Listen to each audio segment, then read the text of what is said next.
Hey everyone, Josh here with Fresh Start Customs, and today I'm going to be going over two new Glowforge proof grade settings that they came out with a little while ago, but I never actually did a video on it yet, so I wanted to get this out there for you guys just in case you missed it.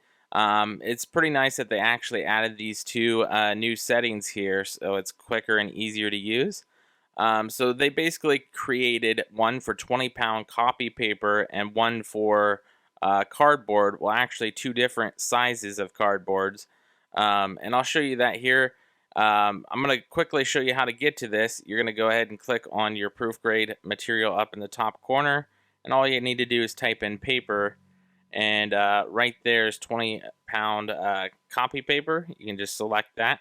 So if you want to make something out of paper, like pop-up cards, or here's a cool example from a user in a Facebook group here. They made a full map out of paper here. Looks like they used 32-pound paper with the same proof grade settings here, but it is recommended for 20 pounds. So just a heads up on that.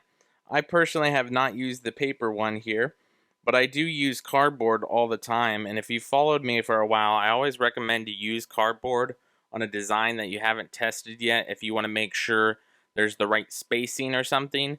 Obviously the slots are not going to fit the same, but if you're looking for spacing like I did for this example here, this is a Google Nest mini stand that I made. Originally I had it where these two slots were wider, and I printed it off on cardboard. So as you can see here, I printed that first section off on cardboard here, and it was a little bit too wide for the nest to sit in there properly. Then all I had to do was move these two slots inwards and then reprint it out of wood, as you can see here, and I have acrylic base. And now that they're closer together, it works perfectly and it fits in there nice and tight. So that saved me an entire sheet of walnut there. As you can see, if I would have printed this cardboard piece out of walnut, I would have wasted all of that material. Yes, I could have used the actual pieces right here again, but I would have wasted this whole bottom section here. So it's always nice to print on cardboard here. And as you may have seen when I was flipping through, I made these two different shaped guns, which are all flat layer designs. So if you make a flat layer design, you can literally make anything out of cardboard, because no matter what size you create a flat layer design, it's going to fit together. So cardboard is nice for those flat layer designs. I would always recommend printing that and then testing it out.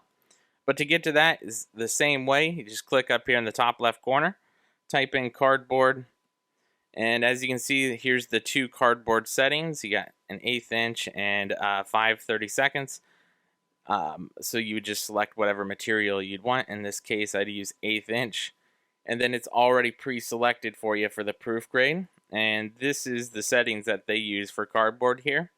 In the past, I always used my manual settings, which were a little bit different than this. But it seems like their actual cardboard settings they've thoroughly tested and they feel confident in. So I have that all set up now, and then all you literally have to do is print it off, and it would end up looking something like this here. So that's pretty much it, you guys. I just wanted to show you guys really quick the new cardboard and paper settings that they had available there. We'll catch you guys in the next video. I hope you enjoyed this one, and we'll see you there.